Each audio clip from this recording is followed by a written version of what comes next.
What I would like before we open up, one question for Natalie. It really appeared to me when I was, thinking more intensively about the GUESTures archive.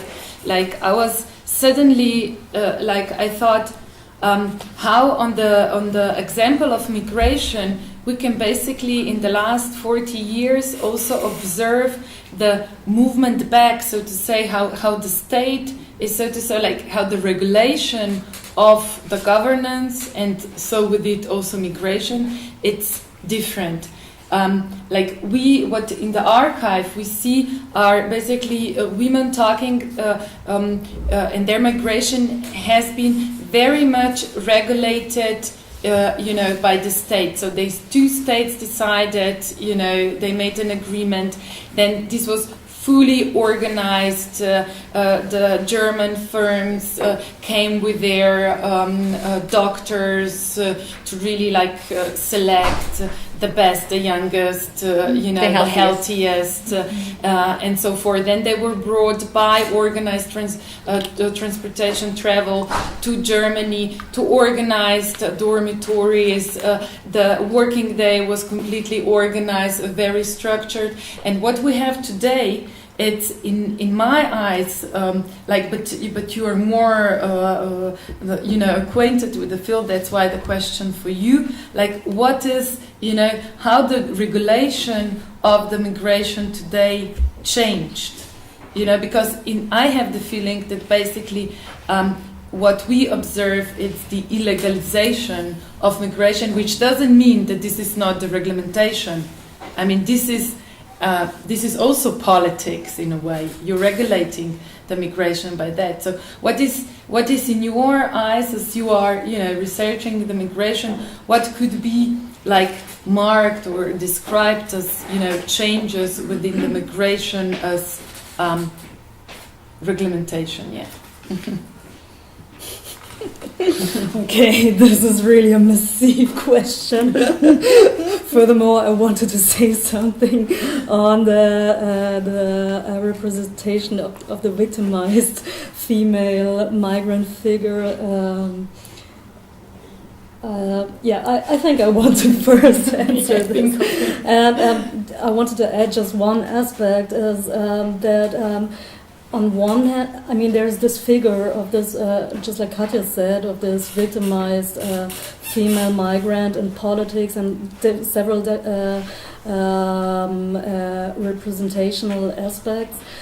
But furthermore, to add one more figure to that, there's also a figure of the women migrant who has managed to step out of this victimization, and we're talking in this representation mode. I'm just talking about a discourse. It's a discourse on a double victimization of the women who come from patriarchal,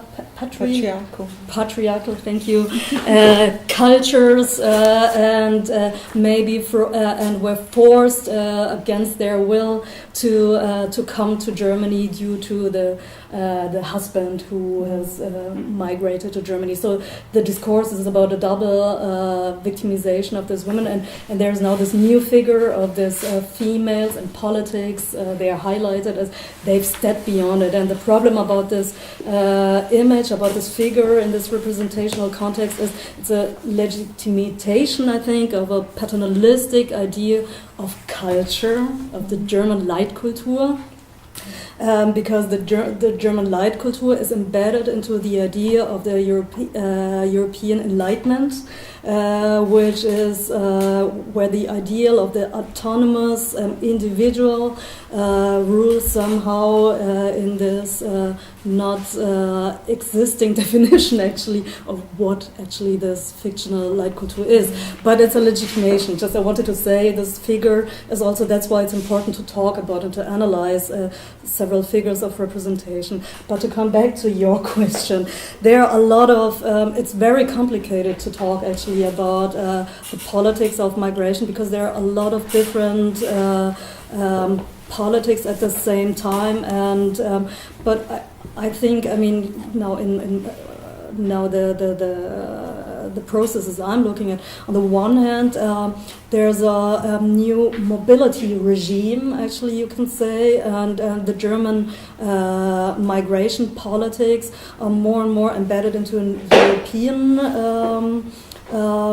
migration regime, which is troubling very much also national agendas and local agendas. The communal politics also are the logics of the communal migration politics are very different, and I would say sometimes even much more advanced than national politics. So in several aspects, but it's complicated because we're talking on one side on politics concerning migratory life here, and on the other hand on migration processes.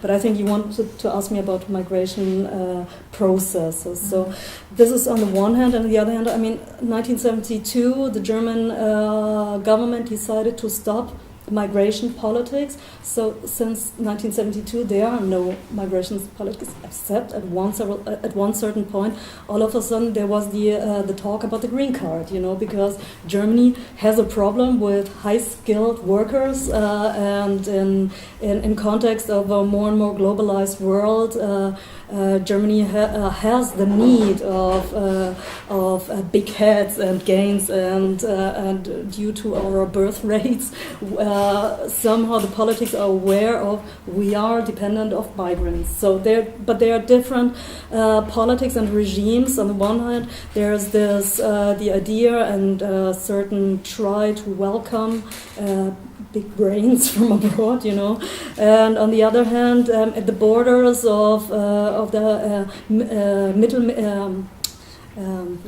Mediterranean.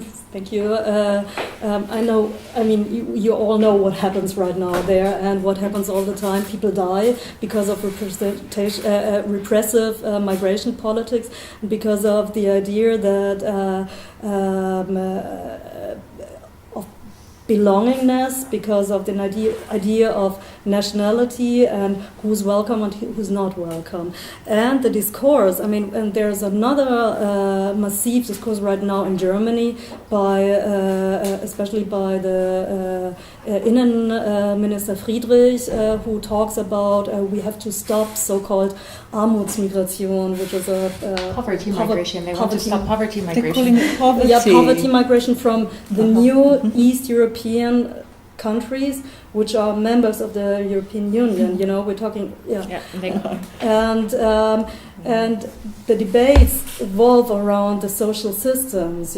Because they're not allowed to get the full access to the working market. On the one hand, and they have the right for free mobility.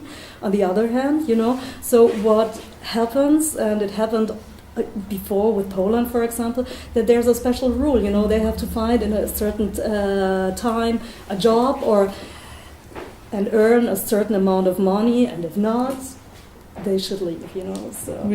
So there's a hierarchy in Europe. That's what I said. It's very complicated to talk about migration because the world is hierarchized and the European project is very hierarchized.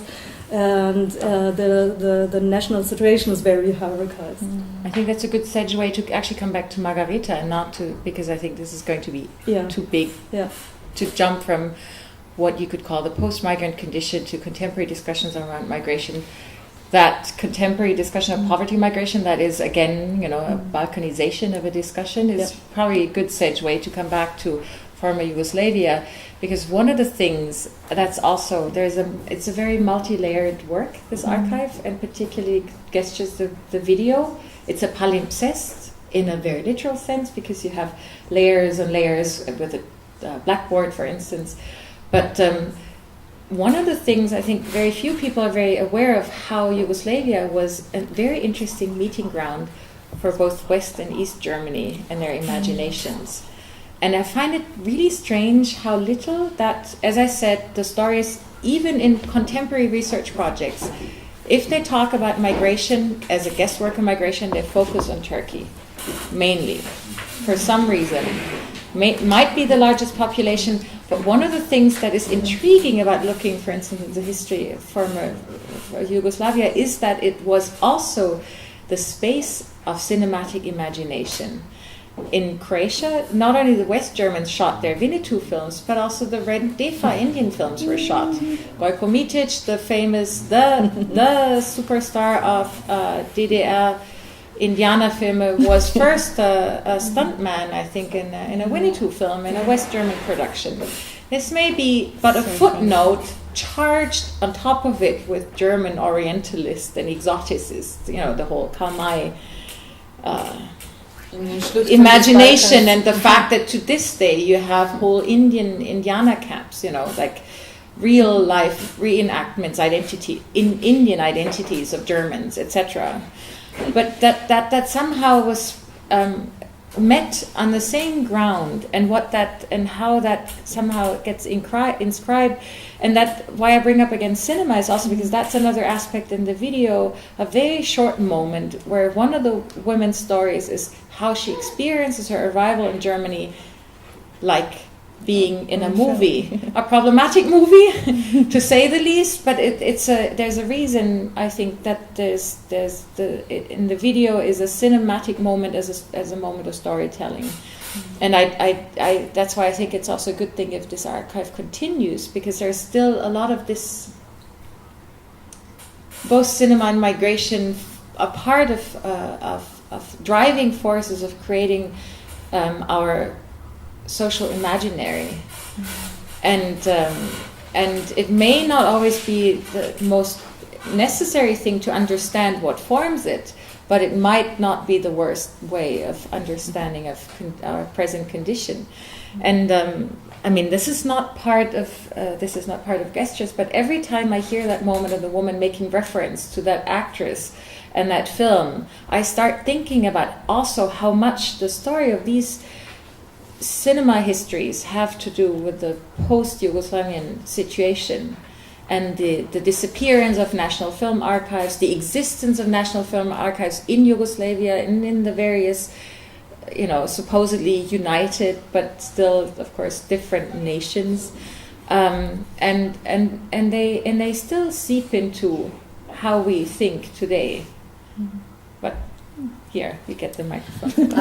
I would suggest to open up a podium, because people will be listening to us like an hour and a half. I'll get a glass of red wine. I'd love one too. While you're thinking about a question, I'll add a historical fact, not fiction, which is that there was no diplomatic relations between socialist Yugoslavia and West Germany until the Gastarbeiter Agreement. Don't fall off the chair.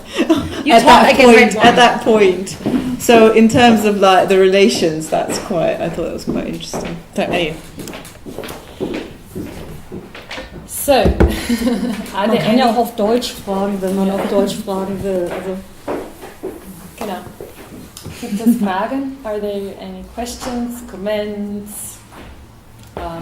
Die erste Frage vielleicht, wir haben die ganze Zeit von diesem Archiv geredet. Wo findet man das? Kann man das irgendwie im Internet drauf zugreifen? Yeah. Does it exist on the internet? Yeah. And where is it? Where can we find it? Okay. It doesn't exist on the internet. Not yet.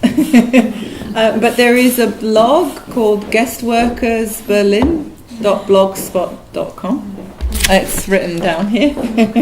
And the actual archive of the letters and the transcripts, it doesn't exist on the internet. It's a hanging question whether I one day will put it online, maybe. I don't know. I have to think about it. Maybe we need to have a discussion. But I think for now, for me, it might be a bit limited for now, but I think what for me is important is that there is a time and space that people can come and spend some time also becoming guest workers in the exhibition. So you kind of have to work to get it. But I guess over time it will probably sort of become a bit more available. I have to think about it. When you read all the letters, yeah. to have more time when you go to the exhibition. Yeah. You don't take the time to That's true. I mean, that's true. I mean, I am assuming exhibitions are spaces in which we've made time for, but you're right. We also don't make time for exhibitions. I guess thinking just purely as me, as the way I use internet, I usually have 30 tabs open that I will read until the browser crashes. Until it crashes, and when it crashes, it's a relief because I don't have to read it all. So it's a question. It's a question, and I'm open to suggestions. And I was even thinking about when you talked about the archive and the categories. I wish I could make this even more collective, so that we make decisions collectively, because it's difficult. Like, how do you create an archive? How do you index it? Is there a possibility to take something home? Oh, definitely not. But you can watch the film online. Okay. Yeah. YouTube. I will move it to Vimeo eventually, because YouTube's getting and better quality. And YouTube loves to snoop on what else you've used from someone else. I haven't used anything here, how but will it find it? Her name, the title. Yes. And YouTube. Yeah. But there will be on my website soon as well a direct link. You can pick up my smartphone, my living archive, and check if it works. But I'm sure the GUESTures and Margareta Kern. Yeah, it's open, so anyone can see it. What I think though is important about this, it's the way you set it up. It quotes what the ideas that we have of institutional archive, because it's folders and and index and all that. But it also highlights the process of serendipity. That is, when you find something that you don't look for, because you don't know where to enter, so you just take a chance. You just take one slide, one dia, or you open one of the folders, and it's chance. It's not. And I do think that is also something we always, also the way we surf the internet, it seems kind of not directed, aside from Google search directing us. But if you refrain from Google and use other search engines, you think it's often chance, but it is directed by certain interests, and the way and not just in a negative way, but I do think the way we find things is productive, and the way we make connections, and they may not be spelled out as guidelines or as institutional, commands, but and that is one of the ways we learn how to organize, what to connect and what to pick and what to, as being with being subjects with media practice.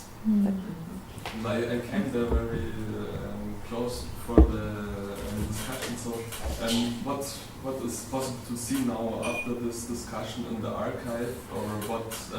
Despite the movie, how is the exhibition supposed to be used? What can you find everything there? Yeah. So in the middle one where you see the projection, that has 5 different letters that one of the women called Anna, who's not in the film, but she received those letters from her family and from her boyfriend. So you can see the 5 letters, and then the rest. Yeah. Thanks.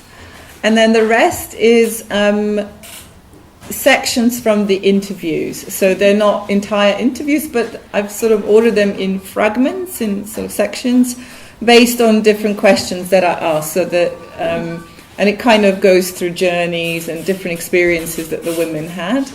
There's also a couple of documents from one of the women and her husband. There are work documents, and then there's the Zwangsarbeiter archive of the women in Berlin. So that's the middle section. And then here, thank you. Here is what I prepared earlier. And in this section there's photographs, mostly from, I think, 4 women from their photo albums of their time in Berlin as guest workers. Plus there's about 5 or 6 photographs from my grandparents in there as well.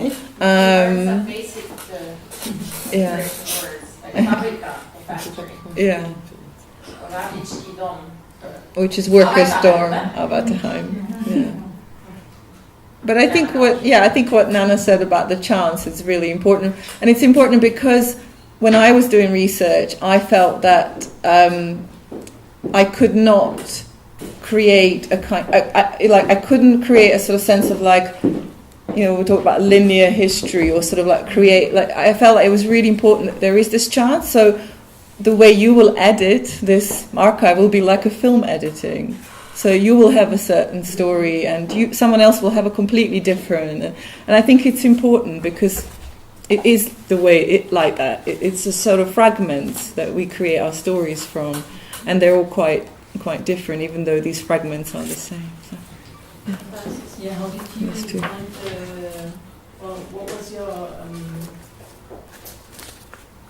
How did you find your interview partners? Was there was it like chance too, or where did you start, and how did you manage? You were only for 1 month in Berlin. Yeah. So you didn't know much people, I guess. No,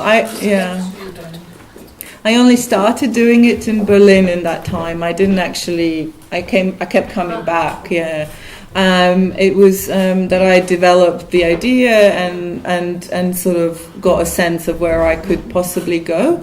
But in terms of where I went, that was quite a challenge because I didn't know people, and it was a bit scary. Like, where do you even begin? And so I started by calling different community centres. And that was really hard because, you used to have Yugoslav centres and now it's Croatian, Serbian, Bosnian, And so it was really difficult, like politically on all sorts of levels. And of course, when you go there, you have different gatekeepers. And in the beginning also, I was particularly curious about women's stories, but I was quite open about different, just hearing stories. But in the end, I ended up going to about 3 different places, but also someone sort of recommended someone. So you end up kind of, people sort of say. But one sort of thing that I'll never forget is that I went to a church, Catholic church, I think. Yeah, it was a Catholic church. I went to a mass, and I don't really go to mass. I wasn't brought up Catholic. I wasn't brought up religious at all, and. But it was interesting because I rang the priest and I said that this is the project that I'm doing, and he said, "You're not going to find anyone, no one's going to be interested," because I wanted to have ready my phone number and all the information. And then at the end of the mass, he made an announcement. He said, "Our artist is here." Nasza umiejętnica. But he said it really proud. It was so funny. I wish I recorded it. And he said, "She's here and she's doing this project, and if you're interested, she'll be at the end and you can talk to her." And I was surrounded. I didn't have enough cards to give, He told me there'll be nobody. So from there I actually met Anna, whose letters, because she actually called me. So she was the only one that actually called me later. And the other people are Bosilka, the woman that's in the film. She actually runs a Südost-Europa, a center in Berlin, and she actually helped a lot of women that came as refugees, particularly from Srebrenica at the time. So she's been quite amazing in many ways to help. So there's lots of different places, but yeah. I think when you once have the first person, that helps to get. Yeah, but I did have to go to lots of different places. Yeah. So when you concentrated on women, did you find that the female migrants had significantly different experiences from the male migrants, or did you do it just because women have been overlooked? I don't think they had if they had significantly different experience. Well, one of the reasons is partly because of the way they spoke to me, because men told me what to do and women told me their stories. So that was one of the reasons. Because but I think mostly it was that women were really open to speak and their experiences were marginalized. So I think both things really made me really drawn to show that. but I think it would be important to show men's perspective, because it's all, it's constructed. It's not that I'm saying women suffered more, but it's just that their voices are heard less. And in this particular instance, I ended up speaking more to the women. But there's Vinka and Juro. Their voices are in the archive, but it's mostly women. Sorry. Can I make just a short note on ethnographic perspectives on? Yes, please. Yeah. Because there's the oral historization. I'm not an expert in that, but there's a reflection in the academic world on the question of gender historization processes, and some say, they are just like you said. I experienced a little bit similar things, that usually men informants, interview partners, give me advices, and they tell all the good projects they've managed. And the female interview partners told me about actually racist experiences in everyday life, and or with the structures. And but one thing which struck me in Crossing Munich, our exhibition, where we not me but Simon Göke, an historian, researched a lot about migrant protest, and it was very interesting because. It's important that protests were evolving, for example, around fights for rights, and a little bit more the sector, like the claim for an access for their children to the same schools with Schulpflicht. I don't know what is that, with a obligation for school, obligatory school, Schulpflicht, actually Gastarbeiterkinder were not they were excluded from it, but it also meant that they didn't have to go to school. They didn't have to go to school, and therefore school also didn't make sure they did go. Right. Basically withholding them from them education, although you could frame it positively that they weren't forced to go to school. But on the other hand, if one school decided no, we don't have enough spaces, then they could reject. They could reject. Till when? That's a good question. I don't know, but there was a change of a law. I think in the 60s. I don't know the year right now, but I think Birgit Soniden, you can read it at Birgit Soniden's research. I think she researched about it somewhere.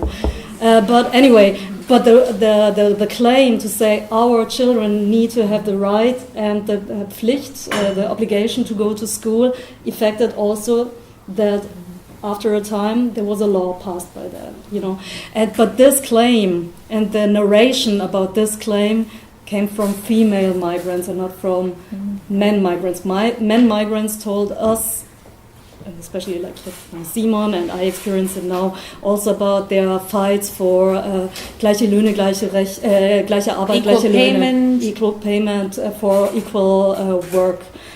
Or for politics, representation in the political sphere. And access to voting rights. Voting rights. It's just the narration base of history differs a bit, I experienced.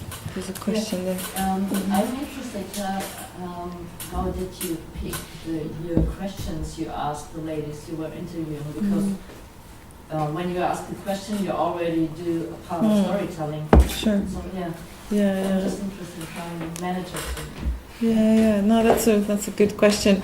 I kind of went chronologically, so there seemed to be a flow. I mean, of course we would go off the flow, but I would start by asking them when did they, how did they hear about going to Germany, why did they want to leave, and then about that process of leaving, and then the medical examination. So it was a kind of chronological process in terms of the interview. It sort of felt like it made sense not to jump all the time to different things. And then, so I think that's kind of reflected a little bit in the archive, the kind of questions that I asked. And I didn't Well, I did have like a line of questions, but it was just to help me. So I didn't like sit there and ask them. I just left it aside and kind of just navigated quite organically. And I think that's also because to an extent I had the freedom of, not having to write an academic paper. So I could slightly veer off and not be so specific or have like, but I was actually doing my master's as well at the time, so I was also looking a lot into ethnographic interviewing and sort of oral histories and so and how we construct the stories by simply asking, of course. So in the simplest term, it was very chronological. But I think it was also, there was a kind of element of political, which is because I asked them about unions, I asked them about protests, I asked them about kind of engagement with the politics, because I was quite interested in that. And at least the women that I spoke to weren't particularly engaged in the kind of, I would say, maybe the sort of more visible form of activism, or even the kind of what we would deem activism. That just brings me to another question. Yeah. Okay, go. You said you were concerned about not producing something, but the choice of weaving together different stories and having it told by an actress were also informed not by just the fact that you didn't film the interviews, but also by other decisions. But you did record the interviews. Yes. So 2 days ago was this award ceremony from for Ultra Red and Kotti and Co., which they're sound activists and sound artists, and they have this question: what is the sound of anti-racism? What is the sound of resistance? What is the sound of crisis? Stupid question for someone who works visually, but did you think about, was that ever an option, producing a sound-based work? Or was that also too, the sound, the voice of a person is also incredibly powerful moment of personalization. Nonetheless, just curious. I think it was in my eyes, this is like one of the most one of the most powerful, so to say, medium that the actress is basically. She really has, especially of course if you understand the language. You can see it though. I don't understand. I see it. Yeah. But she's completely like the main medium of her acting is basically the voice. Yeah. And one can tell there's different voices in her. Yeah. Very subtle, but yeah. In terms of me and thinking about sound, no, I because I'm so visual. It was just like forget my question. Sorry, but it was forget it. But that's what my trauma. I wish I did, because I was so traumatized because I didn't want to film them. So it was like but I think it's good. I was kind of like relinquishing the tool that has made, you know what I mean? Like, so it was a bit like, what am I going to do? I've just recorded them, but it didn't make sense to have a camera, it just didn't feel right. And so I think I also feel that it's about, I think there is another reason actually, now that there's another reason, which is that there's something about that sort of, if you could call it, primary document, which proves that I was there, and there's something about like, here is the document and here is their voice, it must be true. And I think I wanted to also not have to have that. I wanted you to feel that it's true without having, like, it has to be authentic, because I was really questioning this idea of authenticity. Is it authentic because I tell you, or is the way I tell you? Yeah. Like, why would you believe, again, this thing, why would you believe me? So I think there was sort of two things. One is my, love of image, but also this kind of idea of like, has to be a primary document. Like, why would you believe that that's there? True anyway. Yeah. But the funny thing is, I was 2 days ago, I was talking to the Ultra Red people, and they were saying, I was asking actually the same question, vice versa. I was asking why the sound thing, and okay, they were making records on protests and interviewing people on the protest, so it's a double 3-time representation question. And they said they choose their way of works and the sound on one side because it's a highly concentration of experience, actually, I think. And on the other hand, they said they want to make non-representational art, which I think is interesting. It's an interesting thing to discuss about. Yeah, I'm not so sure. I'm not so sure neither, but it's an interesting thing to talk about, because the question is who was asking the question, you know.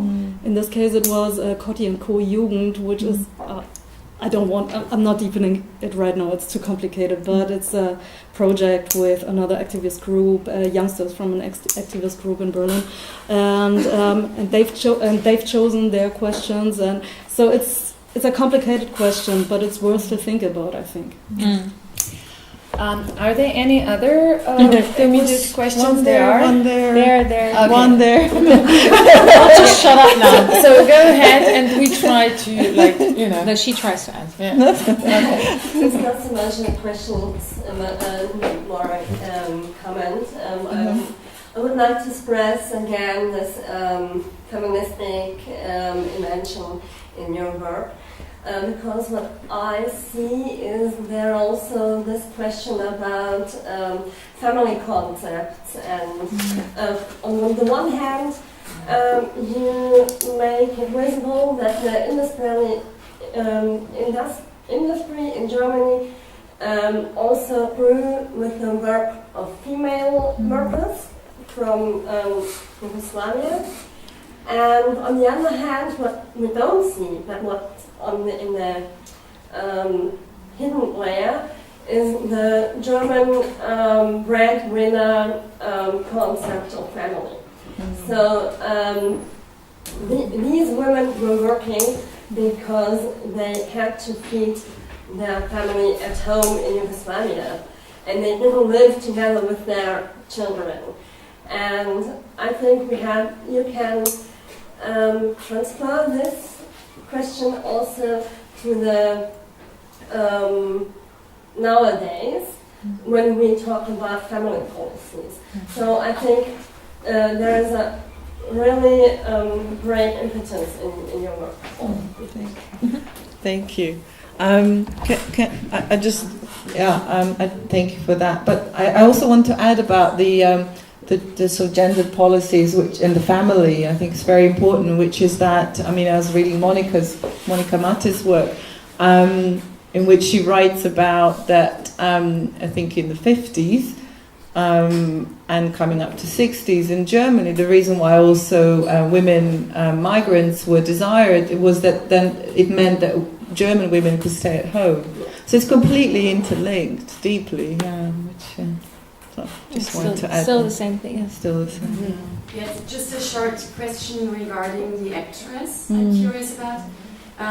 We were talking about representation, or rather said about the absence of representation. So how did you find the actress, or did you kind of cast her, or how did you choose her to embody this certain characters and become this kind of representing person for all the Gastarbeiterinnen?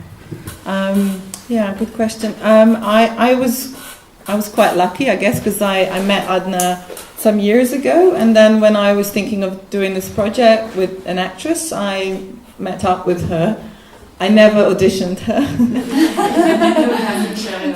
So, I didn't do auditions at all. We actually had a breakfast and we talked for hours, and it could have been a failure, I guess, in that sense. But I don't know. I just had I had a feeling that we kind of connected, and when we started working, we did a day of just experimenting. So it wasn't a day where I was filming at all. It was more a day where we tried different things, and so it was a kind of just a day of experimentation. And it made sense then to continue. So that was, I guess, maybe that was an audition, but it didn't feel like a formal audition. A one-person audition. A one-person audition. So, so it felt very kind of organic because I already knew her. But I think, what that experience, working with Adna was really, I had a really positive experience, and I guess I was lucky in that way. But I think also Adna and me, we had this discussion, and also about she has almost stopped working as an actress because she constantly gets either typecast in a very particular role as a migrant woman, which I guess I've done that again. Or just doesn't get work, you know. And I think, you know, we were talking about this again, which is, you know, we talk about marginalization of migrant workers, but as artists and cultural workers, it's a whole other, you know, it's also another question. I'm completely not answering. I'm going off into another moan. But I think I just wanted to add that about Anna, and in a way, and then her story. And so there's a kind of you know, she's a migrant from Bosnia, from Mostar, about my age. So there was a lot of links, and I think that really did help the kind of the chemistry and the energy in the film, and for her to be able to embody those women, and the accents and different kind of different personalities. And just to add this, I was wondering if I should have cast an older woman, because the women that I spoke to were in their 60s. So we had this discussion as well, and I was wondering if I should cast different women, but in the end I felt like actually it's not about that authentic or original document, and I felt it was important, you know, that in a way it's about testing imagination of all of us to transcend this kind of I think memory is a process of the present, and somehow that she's younger makes that clear. Okay. Although you could also say it puts her in the past as re-embodying the young women. But I experience it as somehow as a process of the present. But well, yeah, that's interesting. I just didn't want to be I didn't want to be tied into this kind of like a fully representational thing, like A equals A. Or, although I find her, because she's not, she doesn't come across as particularly super young, or particularly, it's almost that she has a very archetypal function, because she embodies these women and very subtly. I don't understand the language, but I still can tell there's different women speaking out of her. And somehow it's not big gestures, it's not her face distorting or anything grand. And it's a very interesting experience thinking that she somehow really like embodies all these different voices. And this middle age, this sort of a little unclear sort of, it's not, you know, she doesn't come across as super young, she doesn't come across as particularly old. You can't really, and that somehow helped me, I think. But there was one. There was another question. Anja, du wolltest doch was wissen. I would suggest that we leave. I wanted to ask, but we already talked about that. So if it was a kind of artistic decision to not to film them, or if it was more like a feeling, more like a concept. You said, no, I don't want to tell this or a story thing again. We all saw this hundreds of times. I want to give myself more space to do this. Or was it more like, no, it's maybe, was it too intimate or too private to film it, or was it more like your personal artistic decision?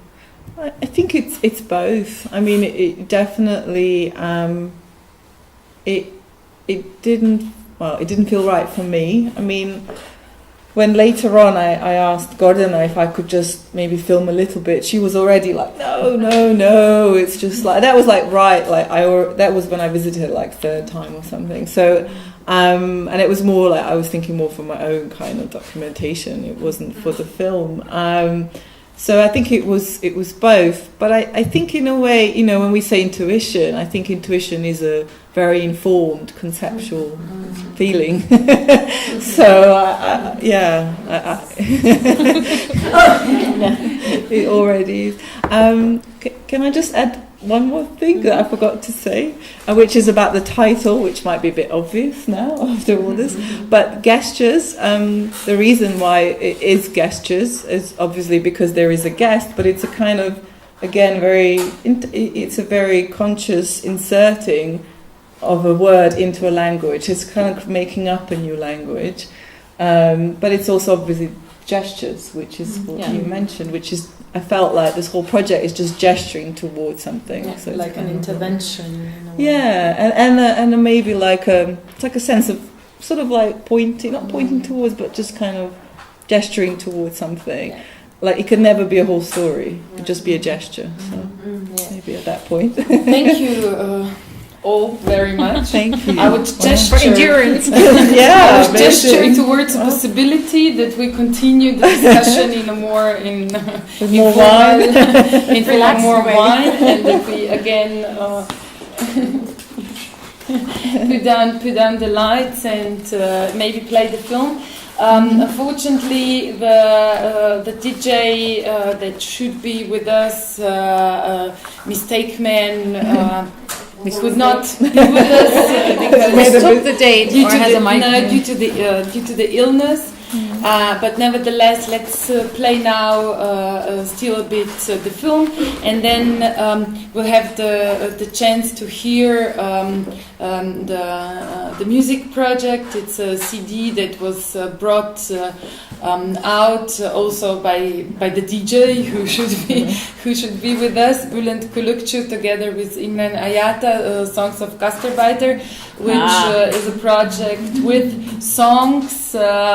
Made by, so to say, made for and made by and for the culture of Gastarbeiter. It's also a very old one.